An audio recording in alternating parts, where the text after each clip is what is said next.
The gospel on this day from Matthew chapter 10. Jesus said,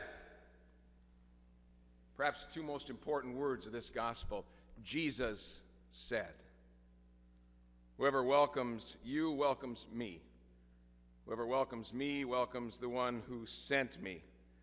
Whoever welcomes a prophet in the name of a prophet will receive a prophet's reward. And whoever welcomes a righteous person in the name of a righteous person will receive the reward of righteousness. And whoever gives even a cup of cold water to one of the little ones in the name of a disciple, truly I tell you, none of these will lose their reward."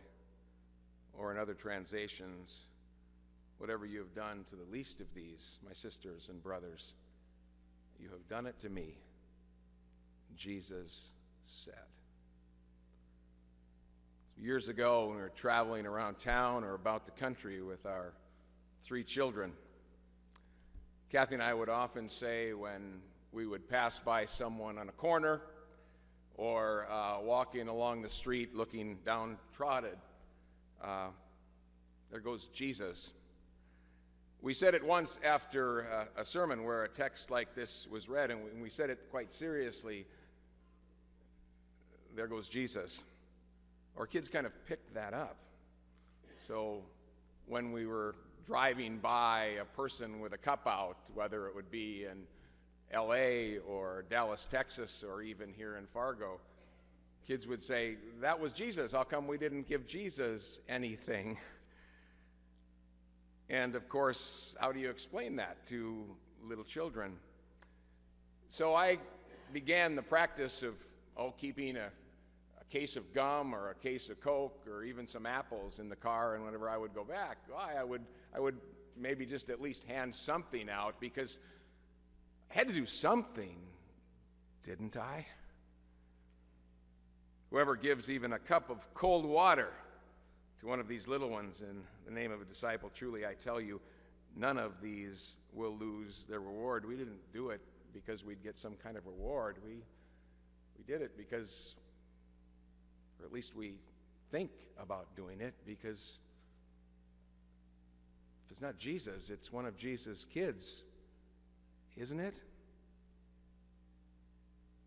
Isn't it? Hence the struggle of our age, the struggle of our lives. I have been blessed, you have been blessed with wonderful people who most of the time treat you like you're Jesus, or at least one of his kids. We all have wonderful friends and great neighbors. I would guess each and every one of us could come up to this pulpit today and tell a story about how we have been welcomed. I've got a couple. 1993, I had just graduated from seminary, and I'd interviewed around this area and around the synod, and I had been issued a call to join Messiah Lutheran Church in North Fargo as an associate pastor.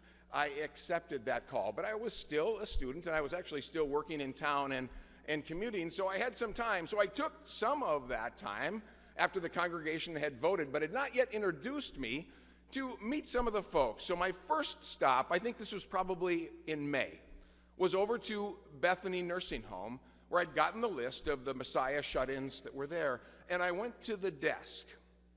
There was a woman sitting at that desk, and she was really, really busy, and I felt like I was kind of bothering her, but I said, could I have the room numbers of these people? And she wrote them all down, but then she looked at them, and I could see a slight smile come into her face. "These are Messiah Lutheran people." I said, "Yes, they are." She said, "Well, I'm a member of Messiah." I said, "You are? Wonderful." And then Carolyn Dow burst into an amazing smile. She stood up, she ran in front of her desk, she put out her arms like this, and she said, "You're my new pastor, welcome." And she gave me the most wonderful hug. It was so great. I'd not even begun serving, and here I was being welcomed. I knew that it would be a great church. And I learned that it was a church that took took great care to welcome one another, to be little Christ to one another, to reach out to the homeless and to refugees, to do a lot of good things for people. I served at Messiah for 4 years, and then one spring day, after it had been postponed by a blizzard, you all voted to issue a call to me to come and to invite me to be your pastor, a call which I accepted in May. But I didn't start here until the 1st of July in 1997. One day, since it was late spring and we had run out of hay for our horses, I was out driving around looking for some hay. The green section was all emptied of hay. So I found a small little farm with a trailer house, and it looked like a sheep farm. And I noticed that inside that trailer house there was what I would assume was a sheep herder. So I went in and asked this sheep herder if he had any hay to sell, and he just kind of laughed at me. He said, "No," he said, "I'm not a sheep herder." He said, "This is my farm, but I have a gravel pit here, and I'm here just kind of watching the gravel trucks kind of move back and forth, making sure they're not ripping me off. Sorry, I can't sell you any hay," but he said, "I can give you a cup of coffee." So we sat down, and together we drank coffee, and we talked, and he told me a little bit about his life, and I told him a little bit about mine, and he said, "A pastor, huh?" I said, "Yeah." He said, "We just called a new pastor at our church." I said, "Really? What church?" "Christ the King." And all of a sudden it hit him, and he stood up, and he said, "You're my new pastor. Welcome. Have another cup of coffee." What a wonderful welcome. My guess is, I hope you have stories like that. I hope you have stories when you've been welcomed in a new workplace, or welcomed in your community, or I hope you have welcomed the neighbor next door, the little Christs that have kind of crossed your paths in life. I hope so, and my guess you have.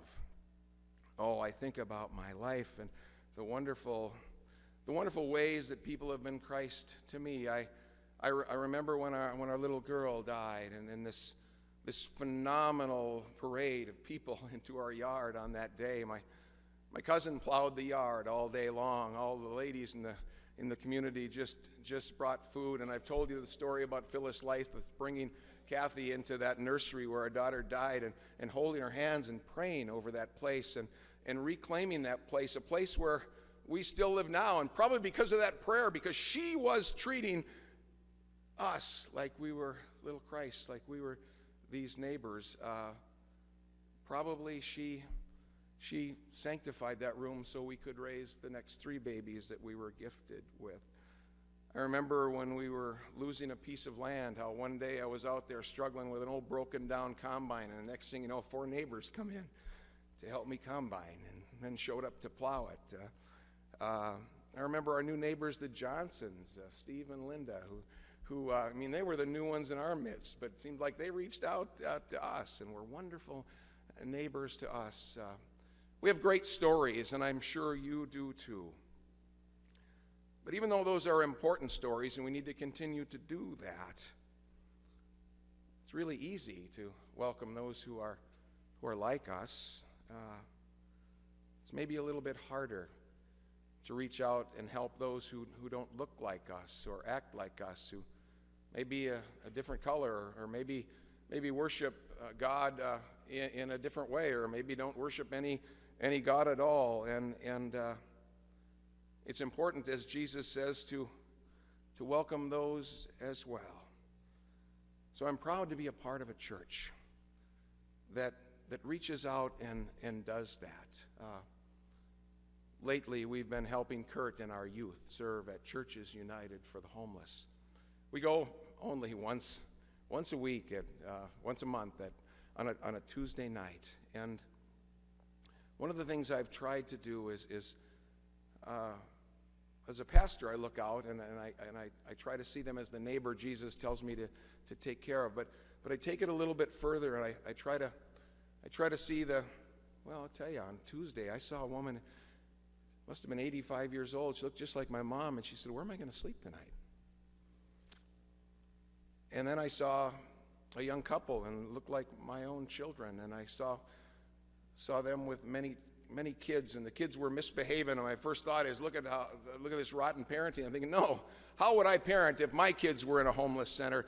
And so I tried to see that young mom and dad as my children, and I tried to see those grandkids as my grandkids, and so I just went around and I sat with them, and I talked with them, and I helped them in any way that I could, and I didn't make a difference in their life in a huge way, but for that one moment, I think I helped them be a little bit human. I helped them see that I understood, and that they deserved to be loved and cared for and paid attention to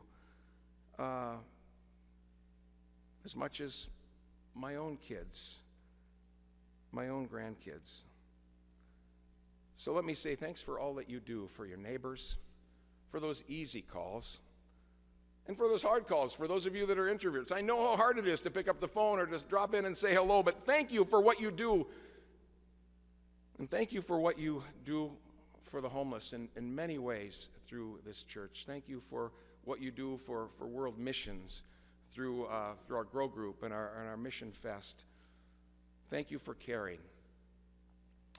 And thank you for this amazing response that we have had to the Sheltering Church program that Michelle is organizing. To tell you the truth, the council and the staff, we were wondering how you would respond, how the neighborhood would respond to having this overflow of homeless people in our church, in our beautiful, clean, wonderful church. And I feel embarrassed that I thought that about you, because you responded in an amazing way. Look at the pile of things you have donated. Look at the way that many of you who could have volunteered to stay here 24/7 for 7 days. 4 people all night long, 2 of whom have to always be awake. Thank you for not curling your lips. Thank you for not pointing your fingers. Thank you for knowing that it could be your kids. It could be your mom. Or it could be your neighbor. Thank you for recognizing that you are so amazingly blessed. And then one other thing. We were at a breakfast the other day with the president of Lutheran World Relief, former ambassador to Iraq, Daniel Speckhard. He's one of those guys, he's relatively young. He could have taken a golden parachute or a great kind of easy job after being an ambassador. But he decided to take on this challenge of Lutheran World Relief. So he came to town to thank us and to ask us for help. Ask us for help, particularly to help the women of these villages and these nations rise up and plant gardens and build schools and to stay where they are and to build a life. And he told us about what we could do, but then he paused and he said, "Oh, by the way, let me thank you and the women in your congregations for the quilts that they make." And then he quoted that a huge percentage of the quilts come from Minnesota, North Dakota, and South Dakota. You have known we have been doing this in our church for decades. All the big and little churches around us have been doing it. But he put a different spin on it for me, and this is maybe the cup of cold water that I'm seeking in the text on this day. He said, "I'm a business major. I have a master's in economics." He said, "I know that it costs way too much money to pack those quilts up and send them from somewhere in North Dakota over to Syria or Iraq. It's so much easier to buy cheap quilts or cheap blankets out of Taiwan or somewhere where they're made cheaply." He said it made so much more sense. But he said, then I walked into one of those refugee camps in Syria, and I saw what we were doing for those people, and it was wonderful. But these people who came from rich communities, rich neighborhoods, who had lives, who had children and grandkids and orchards and animals, and now have nothing. And he said, I walked into that refugee camp, and I saw these same tents lined up, beautiful, clean tents, but all of them kind of a khaki color. And I saw them eating on the same plates and wearing the same clothes and sleeping on the same pillows, everything that we had provided, eating the same type of food. And I thought, my Lord, a culture that came from such wonder and such diversity, now living in such plainness, all of their needs met, but yet no splash, so to speak. Nothing to remind them at home. And then I noticed that in every one of those tents, there was a quilt made in a congregation in Minnesota or North Dakota or South Dakota. And amidst this drab sameness, all of the needs met, but nothing to remind them of home except those colorful quilts made by these creative women, each stitch prayed over, and in every tent, a burst of color to remind them that they once had a life, that they were wrapped in quilts that their grandmothers had knitted for them. Warmth, diversity, a way to remind them that color will one day return to their lives. Sisters and brothers in Christ, we can't do everything. We cannot solve all the problems, but we can do one thing.